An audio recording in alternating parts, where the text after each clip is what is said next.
जय जगन्नाथ पिलाମାନେ ଆଜି ଆମର ଆଉ ଏକ ନୂତନ ଭିଡ଼ିଓକୁ ଆପଣମାନଙ୍କୁ ସ୍ୱାଗତ। ଆଜି ଭିଡ଼ିଓରେ ଆମେ କବିବର ରାଧାନାଥ ରାୟଙ୍କ ସମଗ୍ର କୃତି ଉପରେ ଆଲୋଚନା କରିବା। ତ ପୂର୍ବରୁ ଆମେ ରାଧାନାଥଙ୍କ ଉପରେ ଅଳ୍ପ କିଛି ଆଲୋଚନା କରିଥିଲେ, ଯେମିତିକି ତାଙ୍କର ମହାଯାତ୍ରା ଉପରେ ଆଲୋଚନା କରିଥିଲେ, ରାଧାନାଥଙ୍କ ଉପରେ କେତୋଟି ସମ୍ଭାବ୍ୟ ପ୍ରଶ୍ନ ଆଲୋଚନା କରିଥିଲେ, କିନ୍ତୁ ତାଙ୍କର ସମଗ୍ର କୃତି ଉପରେ ଆମେ ଆଲୋଚନା କରିନଥିଲେ। ତ ଆଜି ଭିଡ଼ିଓରେ ରାଧାନାଥଙ୍କ ଉପରେ ତାଙ୍କର ସମଗ୍ର କୃତି ଉପରେ ଆମେ ଆଲୋଚନା କରିବା, ତାଙ୍କର ବ୍ୟକ୍ତିଗତ ଜୀବନ ସହିତ ତାଙ୍କର ସାହିତ୍ୟିକ ଜୀବନକୁ ମଧ୍ୟ ଆଲୋଚନା କରିବା। ତ ଭିଡ଼ିଓଟିକୁ ଶେଷ ପର୍ଯ୍ୟନ୍ତ ଦେଖନ୍ତୁ। ଯେତିକି ତଥ୍ୟ ଏହି ଭିଡ଼ିଓରେ ଆପଣମାନେ ପାଇବେ পরবর্তী পরীক্ষা পাই নিশ্চিত ভাবে উপযোগী ହେବ। ଆପଣ ସିପିଟି ଏଣ୍ଟ୍ରାନ୍ସ ଦିଅନ୍ତୁ କିମ୍ବା ନେଟ୍ ଏଣ୍ଟ୍ରାନ୍ସ ଦିଅନ୍ତୁ, এই ଭିଡ଼ିଓରେ ଯେତିକି ତଥ୍ୟ ରହିଛି ଆପଣମାନଙ୍କ ପାଇଁ ନିଶ୍ଚିତ ଭାବରେ ଉପାଦେୟ। ତେଣୁ ଚାଲନ୍ତୁ ଭିଡ଼ିଓଟିକୁ ଆରମ୍ଭ କରିବା। କବିବର ରାଧାନାଥ ରାୟ 1848 ସେପ୍ଟେମ୍ବର 28 ତାରିଖରେ ବାଲେଶ୍ୱର କେଦାରପୁରଠାରେ ଜନ୍ମଗ୍ରହଣ କରିଥିଲେ। ତାଙ୍କର ତିରୋଧାନ ହେଉଛି 1908 ମସିହା ବେଳକୁ। ତ ରାଧାନାଥ ରାୟ ତାଙ୍କର ସାହିତ୍ୟ କୃତିଗୁଡ଼ିକୁ ଯେତେବେଳେ ପତ୍ରପତ୍ରିକାରେ ପ୍ରକାଶ କରୁଥିଲେ, ସେ କେତୋଟି ଛଦ୍ମନାମ ବ୍ୟବହାର କରୁଥିଲେ, ଯେମିତିକି ଶ୍ରୀ ଛଦ୍ମନାମ, ନନ୍ଦୀ ଛଦ୍ମନାମକୁ ସେ ବ୍ୟବହାର କରି ତାଙ୍କର କାବ୍ୟ କବିତା ହେଉ କିମ୍ବା ଅନ୍ୟାନ୍ୟ ରଚନାକୁ ସେ ଏହି ଛଦ୍ମନାମ ବ୍ୟବହାର କରି ରଚନା କରିଥିଲେ। ତ ତାଙ୍କର ପିତା ହେଉଛନ୍ତି ସୁନ୍ଦର ନାରାୟଣ ରାୟ, ମାତା ହେଉଛନ୍ତି ଶ୍ରୀମତୀ ତାରିଣୀ ଦାସ। ତ ତାଙ୍କର ପୁତ୍ର ହେଉଛନ୍ତି ଓଡ଼ିଆ ସାହିତ୍ୟର ଜଣେ ସୁପରିଚିତ ପ୍ରାବନ୍ଧିକ ଶଶିଭୂଷଣ ରାୟ, ତାଙ୍କର ସୁଯୋଗ୍ୟ ସନ୍ତାନ। ତ ଦେଖିବା, ବାସୁଦେବ ସୁଢଳ ଦେବ ତାଙ୍କୁ କବିବର ଉପାଧି ପ୍ରଦାନ କରିଥିଲେ 1887 ମସିହାରେ। ଗୋଟେ ଗୁରୁତ୍ୱପୂର୍ଣ୍ଣ ପ୍ରଶ୍ନ ଆପଣମାନଙ୍କ ପାଇଁ, କବିକୁଳ ଶଶୀ ଉପାଧି ତାଙ୍କୁ ସମ୍ବଲପୁର ହିତୈଷିଣୀ ଦ୍ୱାରା ମିଳିଥିଲା। ତ ଭୂଦେବ ମୁଖୋପାଧ୍ୟାୟଙ୍କ ସଂସ୍ପର୍ଶରେ ଆସି ରାଧାନାଥ ଓଡ଼ିଆ କବିତା ଲେଖିବା ଆରମ୍ଭ କରିଥିଲେ 1879 ମସିହା ବେଳକୁ। ରାଧାନାଥଙ୍କ କବିତ୍ୱକୁ ନଗେନ୍ଦ୍ର ବାଳା ପ୍ରଶଂସା କରିଛନ୍ତି ଓ ରାଧାନାଥଙ୍କ ଉଦ୍ଦେଶ୍ୟରେ ସେ ଗୋଟିଏ କବିତା ରଚନା କରିଛନ୍ତି, ଭୂତଲେ ସ୍ୱର୍ଗ। ତ ପାର୍ବତୀ ଓ ନନ୍ଦିକେଶ୍ୱରୀ କାବ୍ୟଗୁଡ଼ିକର କବି ଭାବରେ କବିବର ରାଧାନାଥ ରାୟଙ୍କୁ ବିଜାତୀୟ ସାହିତ୍ୟ ସୃଷ୍ଟାର ଅପବାଦ ମିଳିଥିଲା। ତ ପରବର୍ତ୍ତୀ ସମୟରେ ଏହାକୁ ଆମେ ଆଲୋଚନା କରିବା, କ'ଣ ପାଇଁ ସେ ଏହି ଦୁଇଟି କାବ୍ୟ ପାଇଁ ବିଜାତୀୟ କବି ବୋଲି ତାଙ୍କୁ କୁହାଯାଇଛି। ତ ଜନ୍ ବିମ୍ସ ଓ ଭୂଦେବ ମୁଖୋପାଧ୍ୟାୟ ତାଙ୍କୁ ଉଦ୍ବୋଧନ କରିଛନ୍ତି ବା ପ୍ରେରଣା ଦେଇଛନ୍ତି ଓଡ଼ିଆ ସାହିତ୍ୟରେ ତାଙ୍କର କାବ୍ୟ କବିତା ସୃଷ୍ଟି କରିବା ପାଇଁ। କାରଣ ପ୍ରାରମ୍ଭିକ ପର୍ଯ୍ୟାୟରେ ରାଧାନାଥ ରାୟ ବଙ୍ଗଳାରେ ରଚନା କରୁଥିଲେ କାବ୍ୟ କବିତା ଗୁଡ଼ିକୁ ତାଙ୍କର।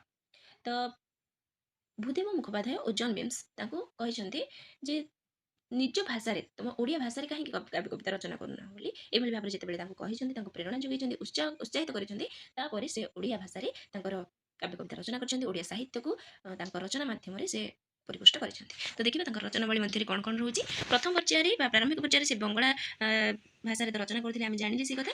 ତ ତାଙ୍କର କବିତାବଳୀ ପ୍ରଥମ ଭାଗ 1868 ମସିହାରେ ପ୍ରକାଶ ପାଏ, ଦ୍ୱିତୀୟ ଭାଗ 1872 ମସିହାରେ ପ୍ରକାଶ ପାଇଛି। ପ୍ରଥମ ଭାଗରେ 51ଟି ଚତୁର୍ଦ୍ଦଶପଦୀ କବିତା ରହିଛି। ଏହି କବିତାବଳୀକୁ ଲିରିକାଲ ବାଲାଡ ସହ ତୁଳନା କରାଯାଇଛି। ତ ତାଙ୍କର କବିତାବଳୀ ଦ୍ୱିତୀୟ ଭାଗରେ କେତୋଟି ସନେଟ୍ ଓ କ୍ଷୁଦ୍ର କବିତା ସ୍ଥାନ ପାଇଛି। ପରବର୍ତ୍ତୀ ତାଙ୍କର କବିତା ସଂକଳନ ରହୁଛି ଲେଖାବଳୀ ବଙ୍ଗଳାରେ 1879 ମସିହାରେ ତାହା ପ୍ରକାଶ ପାଇଛି। ଏଥିରେ ଯେଉଁ କବିତା ରହିଛି, ତାର ପ୍ରଥମ କବିତା ହେଉଛି ରାମଚନ୍ଦ୍ରର ପ୍ରତି ଜାନକୀ। ମାଇକେଲ ବୀରାଙ୍ଗନା କାବ୍ୟ ଅନୁସରଣରେ ସେହି ଲେଖାବଳୀ କବିତା ଗୁଡ଼ିକ ରଚନା କରିଥିବା କଥା ଜଣାଯାଏ। ତ ତାପରେ ଆମେ ଦେଖିବା, ସେ ଅନୁବାଦ ମଧ୍ୟ କରିଛନ୍ତି ଇଂରାଜୀ ଭାଷାରୁ। ତ ଇଂରାଜୀ ଭାଷାରୁ ହିନ୍ଦୀ ଭାଷାରୁ ସେ ଅନୁବାଦ କରିଛନ୍ତି। କ'ଣ ଅନୁବାଦ କରିଛନ୍ତି? ମେଘଦୂତ ସେ ଅନୁବାଦ କରିଛନ୍ତି। ଏହି ମେଘଦୂତ ତାଙ୍କର 1873 ମସିହାରେ ଉତ୍କଳ ଦର୍ପଣରେ ପ୍ରକାଶ ପାଇଥିଲା। ତୁଳସୀ ସ୍ତବକ, ଯାହାକି ହିନ୍ଦୀରୁ ଅନୁଦିତ ହୋଇଛି। ଇଟାଲୀୟ ଯୁବା ତାଙ୍କର ଏକ ଗଦ୍ୟ ରଚନା, ଓଡ଼ିଆ ସାହିତ୍ୟର ପ୍ରଥମ ଔପନ୍ୟାସିକା ବୋଲି ତାକୁ ଗ୍ରହଣ କରାଯାଉଛି। 1873 ମସିହାରେ ଉତ୍କଳ ଦର୍ପଣରେ ପ୍ରକାଶ ପାଇଥିଲା। ଇଟାଲୀୟ ଗଳ୍ପର ଅନୁବାଦ ହେଉଛି ଇଟାଲୀୟ ଯୁବା। ଚରିତ୍ର ଏଥିରେ ଲୋରା ଆଉ ଫିଲିପ। ତ ଓଡ଼ିଆ ସାହିତ୍ୟର ପ୍ରଥମ ପ୍ରାବନ୍ଧିକ ବା ପ୍ରଥମ ପ୍ରବନ୍ଧ ବିବେକୀ ରାଧାନାଥ ରାୟ ରଚନା କରୁଛନ୍ତି। ଏହା ମଧ୍ୟ 1873 ମସିହା ଉତ୍କଳ ଦର୍ପଣରେ ପ୍ରକାଶ ପାଇଥିଲା। ରାଧାନାଥଙ୍କର ପ୍ରଥମ ଗଦ୍ୟ ରଚନା, 25 ବର୍ଷ ବୟସରେ ସେ ରଚନା କରିଥିଲେ। ଏହା ଓଡ଼ିଆ ସାହିତ୍ୟର ପ୍ରଥମ ପ୍ରବନ୍ଧ। ଗୋଟେ ଗୁରୁତ୍ୱପୂର୍ଣ୍ଣ ପ୍ରଶ୍ନ ଏହା ଆପଣମାନଙ୍କ ପାଇଁ, ବିବେକୀ ପ୍ରବନ୍ଧର ରଚୟିତା କିଏ? ବିବେକୀ ପ୍ରବନ୍ଧ କେବେ ପ୍ରକାଶ ପାଇଥିଲା, କେଉଁ ପତ୍ରିକାରେ ପ୍ରକାଶ ପାଇଥିଲା, ଓଡ଼ିଆ ସାହିତ୍ୟର ପ୍ରଥମ ପ୍ରବନ୍ଧ କ'ଣ ବୋଲି ଏଭଳି ଭାବରେ 3-4ଟି ପ୍ରଶ୍ନ ଏଥିରୁ ଆପଣମାନଙ୍କ ପାଇଁ ଆସିବାର ସମ୍ଭାବନା ରହିଛି। ତ ପାଠ୍ୟପୁସ୍ତକ ରଚନା କ୍ଷେତ୍ରରେ ମଧ୍ୟ ତାଙ୍କର ଅବଦାନ ରହିଛି। ବ୍ୟାକରଣ ପ୍ରବେଶ, ବ୍ୟାକରଣ ପରିଚୟ, ପଣିକିଆ ବୋଧିନୀ, ଏଇଭଳି ଭାବରେ ପାଠ୍ୟପୁସ୍ତକ ସେ ରଚନା କରିଥିଲେ। କାରଣ ଯେତେବେଳେ ଇଂରେଜମାନେ ଶାସନ କରୁଥିଲେ ଆଉ ଯେତେବେଳେ ଓଡ଼ିଶାରେ ବିଭିନ୍ନ ସ୍କୁଲ ପ୍ରତିଷ୍ଠା ହୋଇଥିଲା, ବଙ୍ଗଳାର ପାଠ୍ୟପୁସ୍ତକକୁ ପଢ଼ାଯାଉଥିଲା ସ୍କୁଲମାନଙ୍କରେ, ଯେହେତୁ ଓଡ଼ିଆରେ ପାଠ୍ୟପୁସ୍ତକର ଅଭାବ ଥିଲା। ତେଣୁ ଏଇ ସ୍ୱାଧୀନତା ପୂର୍ବବର୍ତ୍ତୀ ସମୟରେ ବା ସେଇ 19 ଶତାବ୍ଦୀ ବେଳକୁ ଓଡ଼ିଆ ଭାଷାରେ ପାଠ୍ୟପୁସ୍ତକର ଅଭାବ ଦେଖାଯାଇଥିଲା, ଯେଉଁଥିପାଇଁକି ଆମ ନବଯୁଗର ସ୍ରଷ୍ଟା ଯେମିତିକି ଫକୀରମୋହନ ସେନାପତି, ରାଧାନାଥ ରାୟ, ଗଙ୍ଗାଧର ମେହେର, ମଧୁସୂଦନ ରାଓ, ଏମାନେ ସମସ୍ତେ ପାଠ୍ୟପୁସ୍ତକ ରଚନା କ୍ଷେତ୍ରରେ ତାଙ୍କର ଅବଦାନ ରହିଥିଲା। ତ ସେମାନଙ୍କର ପାଠ୍ୟପୁସ୍ତକ ରଚନା କ୍ଷେତ୍ରରେ ମଧ୍ୟ ଆମେ ଦେଖିବା ତାଙ୍କର କେତେ ଅବଦାନ ରହିଛି ଓଡ଼ିଆ ସାହିତ୍ୟ ପାଇଁ। ତ କ୍ଷେତ୍ରତତ୍ତ୍ୱ, କ୍ଷେତ୍ର ପରିଣାମ ତାଙ୍କର ଆଉ ଏକ ପୁସ୍ତକ, ଯାହାକି 1877 ମସିହାରେ ପ୍ରକାଶ ପାଇଥିଲା।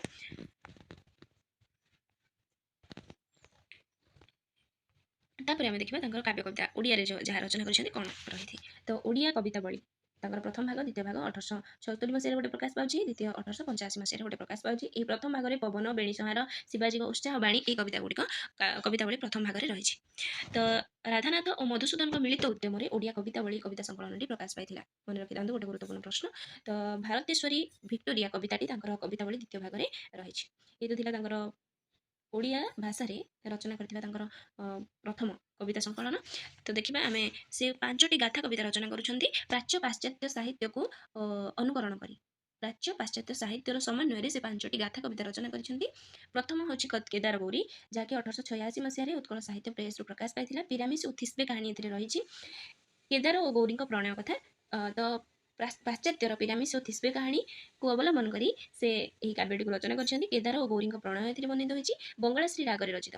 ବଙ୍ଗଳାଶ୍ରୀ ରାଗରେ ରଚିତ, ଏଥିରେ 53ଟି ପଦ ରହିଛି। ଏଥିରେ ଗୋଟେ ମୁଖ୍ୟ ଅଂଶ ଆମେ ଦେଖିବା, ଯେମିତିକି ଧନ୍ୟ ସେ ପ୍ରୀତିକି ମରଣ ଭୀତିକି ପ୍ରୀତି ଯେ ପାରଇ ଜିଣି ଶିରିଷ ମୃଦୁଳା ଲବଣୀ ପିତୁଳା ପ୍ରୀତି କଲା ସାହସିନୀ।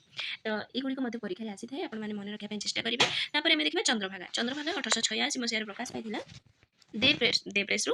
ବାସୁଦେବ ସୁଢଳ ଦେବଙ୍କୁ ଏହି କାବ୍ୟଟିକୁ ସେ ଉତ୍ସର୍ଗ କରିଥିଲେ। ପ୍ରଭାକର ଶର୍ମାଙ୍କ ଦ୍ୱାରା ଏହି ଚନ୍ଦ୍ରଭାଗା କାବ୍ୟଟି ସମାଲୋଚିତ ହୋଇଥିଲା। ରାମକେରି ରାଗରେ ରଚିତ। ରାମକେରି ମନେ ରଖିଥାନ୍ତୁ 16 ଅକ୍ଷର ବିଶିଷ୍ଟ, ବେଳେ ପରୀକ୍ଷାରେ ଆସିଥାଏ। ଓଭିଡଙ୍କ ଆପୋଲୋ ଡାଫ୍ନି କାହାଣୀରୁ କଥାବସ୍ତୁକୁ ସେ ଗ୍ରହଣ କରିଛନ୍ତି। ମେଟାମର୍ଫୋସିସ୍ କାବ୍ୟର ଅନୁସରଣରେ ଏହା ରଚିତ। ଜଗନ୍ନାଥଙ୍କ ପୌଷାଭିଷେକ ପର୍ବରୁ ଏହି କାବ୍ୟର ଆରମ୍ଭ ହୋଇଛି। ସୂର୍ଯ୍ୟଦେବଙ୍କ ଠାରୁ କାମଦେବଙ୍କ ଅପମାନିତ ହୋଇ କାମଦେବ ଯେଉଁ ପ୍ରତିଶୋଧ ନେଇଛନ୍ତି ତାହା ଏଥିରେ ବର୍ଣ୍ଣିତ ହୋଇଛି। ଏଥିରେ ନାୟିକା ହେଉଛନ୍ତି ସୌମାନ୍ୟ ଋଷିଙ୍କ କନ୍ୟା ଚନ୍ଦ୍ରଭାଗା। ସେ ବେଳାଭୂମିରେ କନ୍ଦୁକ କ୍ରୀଡ଼ାରତା। ନାୟକ ହେଉଛନ୍ତି ସୂର୍ଯ୍ୟଦେବ। ବ୍ରାହ୍ମଣ ବେଶରେ ଚନ୍ଦ୍ରଭାଗା ପାଖକୁ ଯାଇଥିଲେ। କାମଦେବଙ୍କ ସମ୍ମୋହନ ଅସ୍ତ୍ରର ଓଲଟା ପ୍ରୟୋଗ ଦ୍ୱାରା ଚନ୍ଦ୍ରଭାଗାର ପୁରୁଷ ବିରାଗ ମନୋବୃତ୍ତି ଘଟିଛି, ଯେଉଁଥିପାଇଁ କି ସେ ସୂର୍ଯ୍ୟଦେବଙ୍କୁ ଦେଖି ଭୟରେ ପଳାୟନ କରିଛି। ତ ଓଭିଡଙ୍କ ଆପୋଲୋ ରାଧାନାଥଙ୍କ ସୂର୍ଯ୍ୟଦେବ, ଡାଫ୍ନି ହେଉଛି ଚନ୍ଦ୍ରଭାଗା, ଜଳଦେବତା ପେନୁ ହେଉଛନ୍ତି ସୌମାନ୍ୟ ଋଷି। ତ ଏଠାରେ ମଧ୍ୟ ସେ ପ୍ରାଚ୍ୟ ପାଶ୍ଚାତ୍ୟର ସମନ୍ୱୟ କରାଇଛନ୍ତି ଏହି କାବ୍ୟରେ। ତ ଏହି କାବ୍ୟର କେତେକ ମୁଖ୍ୟ ପଦ୍ୟାଂଶ ଯେମିତିକି ପରୀକ୍ଷାରେ ଏଗୁଡ଼ିକ ଆସିଥାଏ, ସେଗୁଡ଼ିକୁ ମନେ ରଖିବା ପାଇଁ ଚେଷ୍ଟା କରିବେ। ସ୍କ୍ରିନ୍ ଉପରେ ରହିଛି, ସେଗୁଡ଼ିକୁ ଯଦି ପଢ଼ିବେ ତାହେଲେ ଭିଡ଼ିଓଟି ବେଶୀ ଲମ୍ବା ହେଇଯିବ, ତେଣୁ ଆପଣମାନେ ଦେଖିନେବେ। ତ କେଦାର ଗୌରୀ, ଚନ୍ଦ୍ରଭାଗା, ନନ୍ଦିକେଶ୍ୱରୀ, ଉଷା, ପାର୍ବତୀ, ଏହି 5ଟି ହେଉଛି ତାଙ୍କର ଗାଥା କବିତା ପାଶ୍ଚାତ୍ୟ କାବ୍ୟ ଅନୁସରଣରେ ରଚିତ। ତ ଦେଖିବା ତୃତୀୟ ନମ୍ବର କବିତା ତାଙ୍କର ହେଉଛି ନନ୍ଦିକେଶ୍ୱରୀ, ଯାହାକି 1887 ମସିହାରେ ପ୍ରକାଶ ପାଇଥିଲା ଭିକ୍ଟୋରିଆ ପ୍ରେସରୁ। ବାଇରନଙ୍କ ସିଜ୍ ଅଫ୍ କୋରିନ୍ଥ, ତାପରେ ଓଭିଡଙ୍କ ସିଲାବନିସ୍ ଗଳ୍ପର ଅଂଶକୁ ସେ ଏଥିରେ ଗ୍ରହଣ କରିଛନ୍ତି। ଦ କିଙ୍ଗ ମିନସ୍ ଆଣ୍ଡ ସିଲା, ଏଭଳି ଭାବରେ ଯେଉଁ କବିତା ରହୁଛି ପାଶ୍ଚାତ୍ୟ ପୁସ୍ତକ ରହୁଛି ତାକୁ ଅନୁସରଣ କରିଛନ୍ତି। ସୁବର୍ଣ୍ଣକେଶରୀଙ୍କ ରାଜତ୍ୱ ସମୟରେ ଚୋଳଗଙ୍ଗଙ୍କ ଓଡ଼ିଶା ଆକ୍ରମଣକୁ ନେଇ ଏହି କାବ୍ୟଟି ରଚିତ।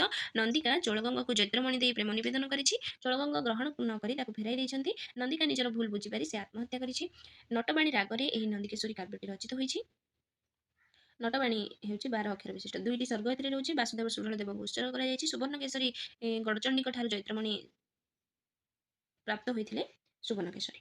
ତ ନାରଦ ଛଦ୍ମ ନାମରେ ଶିକ୍ଷାବନ୍ଧୁ ପତ୍ରିକାରେ ଏହି କାବ୍ୟଟି ସମାଲୋଚିତ କରାଯାଇଥିଲା। ଏହି କାବ୍ୟଟିକୁ ତ ତାର କେତୋଟି ମୁଖ୍ୟ ପଦ ରହୁଛି। ଶକ୍ତି ନାହିଁ ବଶ୍ଚ କାହାରି ଜଗତେ, ନିୟତିକି ନେବ ନିଜ ଇଚ୍ଛା ମତେ। ମହାବଳୀ ପ୍ରେମ ଅଟଇ ମହିର ପ୍ରେମ କରେ ସିନା ଅବଳା କୁବୀର। ଏପରି ଭାବରେ ପଦଗୁଡ଼ିକ ରହୁଛି, ଯେମିତିକି ଚିହ୍ନିବାକୁ ଶିଖି ନାହିଁ ପରମନ, ସେକି କେବେ ପ୍ରଭୁ କଣକୁ ଭାଜନ, ସୁତାରେ ପିତାଙ୍କ ପୂର୍ଣ୍ଣ ଅଧିକାର, ଭଣେ ଯେଉଁ ଶାସ୍ତ୍ର ତାକୁ ନମସ୍କାର। ତ ଏଭଳି ଭାବରେ ମୁଖ୍ୟ ପଦ୍ୟାଂଶ ଗୁଡ଼ିକ ଏଥିରେ ରହୁଛି। ତାପରେ ଦେଖିବା ଚତୁର୍ଥ ଗାଥା କବିତା ହେଉଛି ଉଷା, ଯାହାକି 1888 ମସିହାରେ ଭିକ୍ଟୋରିଆ ପ୍ରେସରୁ ପ୍ରକାଶ ପାଇଥିଲା। ପ୍ରାଚ୍ୟ ଓ ପାଶ୍ଚାତ୍ୟର ସମନ୍ୱୟ ରୂପ ମୁଁ ପୂର୍ବରୁ କହିସାରିଛି। ତ ନୂପୁରର ରାଜକନ୍ୟା ଉଷା ଦୌଡ଼ ପ୍ରତିଯୋଗିତା ହେଉଥିଲା। ହେମପୁର ରାଜପୁତ୍ର ଜୟନ୍ତ ଉଷାକୁ ଏହି ଦୌଡ଼ ପ୍ରତିଯୋଗିତାରେ ହରାଇଥିଲେ। ଏହି କାବ୍ୟଟିକୁ ରଚନା କରିବା ପାଇଁ ଆଣ୍ଟଲାଟା ରେସ୍ ଓ ଉଷା ଅନିରୁଦ୍ଧ କାହାଣୀକୁ ସେ ଅନୁସରଣ କରିଛନ୍ତି। ଏହା ତାଳଚେର ରାଜାଙ୍କୁ ସେ ଉତ୍ସର୍ଗ କରିଛନ୍ତି। ଖଣ୍ଡ କୁମ୍ଭ କାମୋଦି ରାଗରେ ଏହି କାବ୍ୟଟିକୁ ସେ ରଚନା କରିଛନ୍ତି। ତ ବାଲେଶ୍ୱର ମାଣିକ୍ୟ ଖମ୍ବର ବର୍ଣ୍ଣନା ଏହି ଉଷା କାବ୍ୟରେ ରହିଛି। ତ ପଦଗୁଡ଼ିକୁ ଆପଣମାନେ ଦେଖିନେବେ ଏହି ମୁଖ୍ୟ ପଦ୍ୟାଂଶ ଗୁଡ଼ିକୁ। ପରବର୍ତ୍ତୀ କାବ୍ୟ ରହୁଛି ପାର୍ବତୀ, ଯାହାକି 1890 ମସିହାରେ ପ୍ରକାଶ ପାଇଥିଲା ସମ୍ବଲପୁର ହିତୈଷିଣୀ ପତ୍ରିକାରେ। ତ ଆସ୍କାଇଲାସଙ୍କ ଆଗାମେମ୍ନନ ନାଟକ ଦ୍ୱାରା ଏହା ପ୍ରଭାବିତ। କଞ୍ଚୁକି ଚରିତ୍ର ଏଥିରେ ରହୁଛି। କାବ୍ୟ ଆରମ୍ଭ ନୀଳାଚଳ କ୍ଷେତ୍ରର ଦୋଳ ଉତ୍ସବ ବର୍ଣ୍ଣନାରେ ରହିଛି। ତ ବଙ୍ଗଳାଶ୍ରୀ ରାଗରେ ଏହି କାବ୍ୟଟି ରଚିତ। 2 ସର୍ଗ ବିଶିଷ୍ଟ। ଏହା ମଧ୍ୟ ଅସମ୍ପୂର୍ଣ୍ଣ କାବ୍ୟ ଗୋଟେ ତାଙ୍କର। ତ ଏଥିରେ ଯେଉଁ ଚରିତ୍ର ଗୁଡ଼ିକ ରହୁଛନ୍ତି, ଆଗାମେମ୍ନନ ନାଟକର ଆଗା ଚରିତ୍ର ସହିତ ମୟୂରଭଞ୍ଜର ରତ୍ନପୁର ଦୁର୍ଗ ଅବରୋଧ କରିଥିବା ଗଙ୍ଗେଶ୍ୱର ଦେବ ହେଉଛନ୍ତି ଆଗା ଚରିତ୍ର ସହିତ ସମନ୍ୱୟ ରକ୍ଷା କରିଛନ୍ତି। ତାଙ୍କର ପୁତ୍ର ଗଙ୍ଗେଶ୍ୱର ଦେବଙ୍କ ପୁତ୍ର ଏକଜାତ, ଯାହାକି ଆଗାଙ୍କ ପୁତ୍ର ଓରସ୍ତିଜ ଚରିତ୍ର ସହ ସମାନ। ଗଙ୍ଗେଶ୍ୱର ଦେବଙ୍କ ଆଗାଙ୍କ କନ୍ୟା ଇଫିଜିନିଆ, ସେଭଳି ଭାବରେ ଗଙ୍ଗେଶ୍ୱର ଦେବଙ୍କ କନ୍ୟା ହେଉଛନ୍ତି କୌଶଲ୍ୟା। ରାଣୀ କ୍ଲୁଟେମେନଷ୍ଟ୍ରାଙ୍କୁ ପାର୍ବତୀଙ୍କ ସହିତ ତୁଳନା କରାଯାଇଛି। ହେରାଲ୍ଡ ଚରିତ୍ର କଞ୍ଚୁକି ଚରିତ୍ର ସହିତ ସମାନ। ହେଲେନ ଅନ୍ନପୂର୍ଣ୍ଣା ଚରିତ୍ର ସହିତ ସମାନ। ଅନ୍ନପୂର୍ଣ୍ଣା ହେଉଛନ୍ତି ମୟୂରଭଞ୍ଜର ରାଜକନ୍ୟା।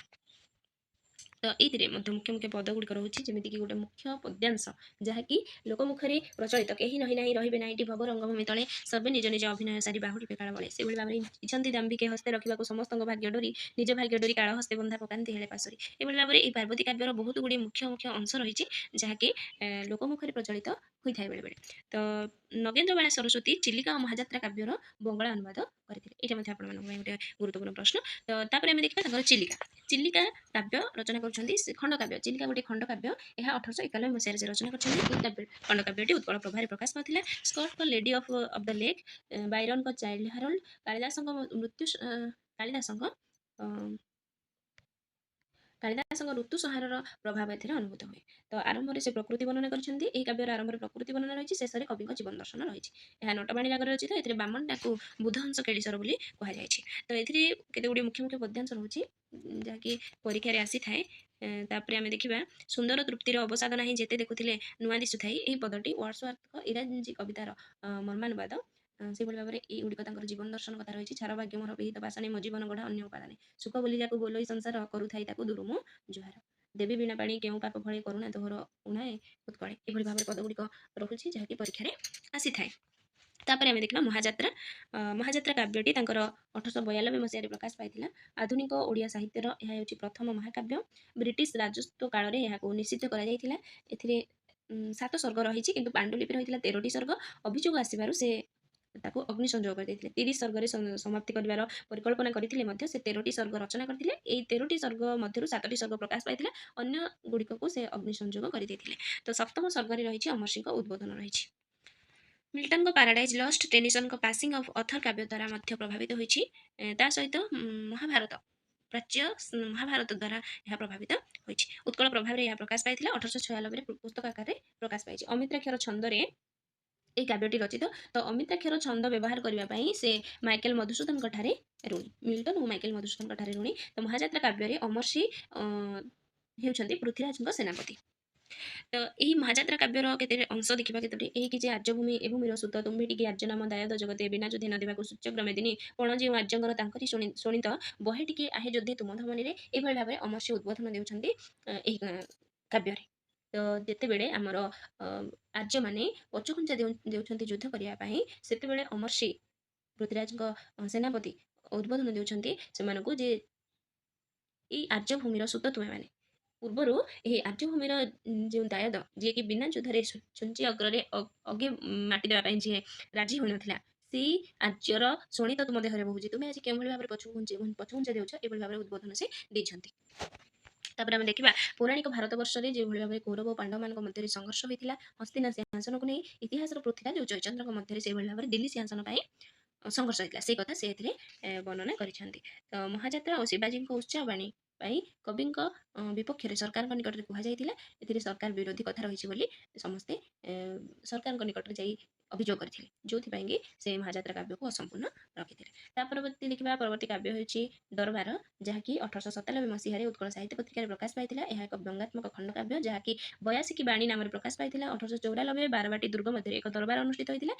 ଦରବାର ଉଦ୍ଦେଶ୍ୟ ଥିଲା ଗୋବିନ୍ଦ ବଲ୍ଲଭ ରାୟ ଓ ସାମନ୍ତ ଚନ୍ଦ୍ରଶେଖରଙ୍କୁ ଉପାଧି ପ୍ରଦାନ କରାଯିବ। ତ ଗୋବିନ୍ଦ ବଲ୍ଲଭଙ୍କୁ ଯେଉଁ ରାୟବାହାଦୁର ଉପାଧି ଦିଆଯାଇଥିଲା, ତାକୁ କବି ଏଥିରେ ବ୍ୟଙ୍ଗ କରିଛନ୍ତି। ପଠାଣି ସାମନ୍ତଙ୍କୁ ମହାମହୋପାଧ୍ୟାୟ ଉପାଧି ଯେଉଁ ଦିଆଯାଇଥିଲା, ତାକୁ ସେ ତାର ଯଶଗାନ କରି ତାଙ୍କୁ ଦ୍ୱିତୀୟ ଭାସ୍କରାଚାର୍ଯ୍ୟ ସାମନ୍ତ ଭାବେ ଅଭିହିତ କରିଛନ୍ତି। ତାଙ୍କର ଏହା ହେଉଛି ଏକ ସାଟାୟାର ଧର୍ମୀ ରଚନା। ଏହି ଯେଉଁ ବସିଥିଲା ଯେଉଁ ଦରବାରଟି 1894 ସାଲ ଅଗଷ୍ଟ ମାସ 29 ତାରିଖ ଦିନ ଯେଉଁ ଦରବାର ଅନୁଷ୍ଠିତ ହୋଇଥିଲା, ତାକୁ ନେଇ ସେ କାବ୍ୟଟିକୁ ରଚନା କରିଛନ୍ତି, ଖଣ୍ଡକାବ୍ୟଟିକୁ। ତ ଏହି କାବ୍ୟର ଏକ ଅଂଶ ଆମେ ଦେଖିବା, ଯାହାକି ଗୋଟେ ଗୁରୁତ୍ୱପୂର୍ଣ୍ଣ ଅଂଶ ପରୀକ୍ଷାରେ ଆସିଥାଏ।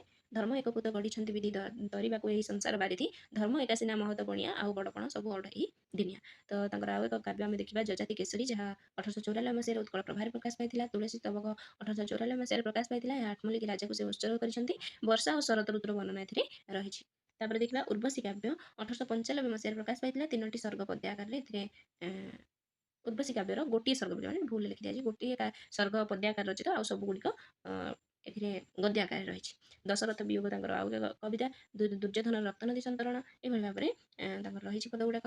ତ ଆମେ ଦେଖିବା ଦେଶପ୍ରେମ ରାଧାନାଥଙ୍କ କବିତାର ଏକ ପ୍ରଧାନ ଉପାଦାନ। ତାଙ୍କର ଦେଶପ୍ରେମୀ ମନ କେବଳ ଅତୀତର ସ୍ତବଗାନ କରି ଶାନ୍ତି ଲାଭ କରି ନାହିଁ, ନିଜ ଯୁଗର ସାଧକ ଦେଶପ୍ରାଣ ମହାନୁଭବ ବ୍ୟକ୍ତିମାନଙ୍କର ସାଧନା ଓ ତ୍ୟାଗର ମହତ୍ତ୍ୱ ସେ ମୁକ୍ତ କଣ୍ଠରେ ଗାନ କରିଛନ୍ତି। ରାଧାନାଥଙ୍କ ସମ୍ପର୍କରେ ନରେନ୍ଦ୍ରନାଥ ମିଶ୍ର ଏହି ମତଟି ଦେଇଛନ୍ତି। ତ ରାଧାନାଥଙ୍କ ସମ୍ପର୍କରେ ଯେଉଁ ପୁସ୍ତକ ଗୁଡ଼ିକ ରଚିତ ହୋଇଛି ଆମେ ଦେଖିବା ସେଗୁଡ଼ିକ କ'ଣ କ'ଣ, ଯେମିତିକି ରାଧାନାଥ ଉତ୍କଳ ସାହିତ୍ୟ ନୀଳକଣ୍ଠ ଦାସ, ଯୁଗ ପ୍ରବର୍ତ୍ତକ ସ୍ରଷ୍ଟା ରାଧାନାଥ ନଟବର ସାମନ୍ତରାୟ, କବିବର ରାଧାନାଥ ଓ ତାଙ୍କର ସୃଷ୍ଟି ସୂର୍ଯ୍ୟନାରାୟଣ ଦାସ, ଯୁଗଜ୍ୟୋତି ରାଧାନାଥ ଦେବେନ୍ଦ୍ର ମହାନ୍ତି, ରାଧାନାଥଙ୍କ ଅନନ୍ୟ ପ୍ରତିଭା ପରମାନନ୍ଦ ଆଚାର୍ଯ୍ୟ, ମହାଯାତ୍ରା ଓ ରାୟ କବି ଗୋବିନ୍ଦ ଚନ୍ଦ୍ର ମହାପାତ୍ର, ବ୍ୟାକରଣିକ ରାଧାନାଥ ଓ କୁଞ୍ଜବିହାରୀ ତ୍ରିପାଠୀ, କବିବର କାବ୍ୟ ବିଭା ନୃସିଂହ ଷଡ଼ଙ୍ଗୀ। ତ ବେଳେବେଳେ ଏମିତି ପରୀକ୍ଷାରେ ଆସିଥାଏ ଏଇପଟେ କ ସ୍ତମ୍ଭରେ କୃତି ଗୁଡ଼ିକ ରହିଥିବ, ଖ ସ୍ତମ୍ଭରେ କିଏ ସେଇ ରଚନା ଗୁଡ଼ିକ ଲେଖିଛନ୍ତି, ଏଭଳି ଭାବରେ ପ୍ରଶ୍ନ ଆସିଥାଏ। ତେଣୁ ମନେ ରଖିବା ପାଇଁ ଚେଷ୍ଟା କରିବେ ସବୁଗୁଡ଼ିକ। ତ ଏଇ ଭିଡ଼ିଓରେ ଆମେ ରାଧାନାଥଙ୍କ ସମସ୍ତ ସାହିତ୍ୟ କୃତିକୁ ଆଲୋଚନା କରିଲେ। ତ ନିଶ୍ଚିତ ଭାବରେ এই ଭିଡ଼ିଓଟି ଆପଣମାନଙ୍କ ପାଇଁ ଉପାଦେୟ ହେବ ଆଶା କରୁଛି। ତ ପରବର୍ତ୍ତୀ ପରୀକ୍ଷା ନିମନ୍ତେ ଯେଉଁ ପ୍ରସ୍ତୁତି ଆପଣମାନେ ଆରମ୍ଭ କରିଛନ୍ତି ତାହାକୁ এই ଭିଡ଼ିଓଟି ଆଉ ଟିକେ ଆଗେଇ ନେବ। ତ ଧନ୍ୟବାଦ। ଏହିପରି ନୂତନ ଭିଡ଼ିଓ ପାଇବା ପାଇଁ ଆମ ଚ୍ୟାନେଲକୁ ସବସ୍କ୍ରାଇବ୍ କରିଦିଅନ୍ତୁ, ଆମ ସହିତ ଯୋଡ଼ି ହୋଇ ରହିଥାନ୍ତୁ, ସାଙ୍ଗସାଥିମାନଙ୍କ ସହିତ ମଧ୍ୟ ସେୟାର କରିଦିଅନ୍ତୁ। ତ ଭିଡ଼ିଓଟିକୁ ଶେଷ ପର୍ଯ୍ୟନ୍ତ ଦେଖିଥିବାରୁ ଆପଣମାନଙ୍କୁ ଅଶେଷ ଅଶେଷ ଧନ୍ୟବାଦ। ତ ଭିଡ଼ିଓଟି ଆପଣମାନଙ୍କୁ କେମିତି ଲାଗିଲା ଆପଣମାନେ କମେଣ୍ଟ ମାଧ୍ୟମରେ ନିଶ୍ଚିତ ଭାବରେ ଜଣାନ୍ତୁ। ଧନ୍ୟବାଦ।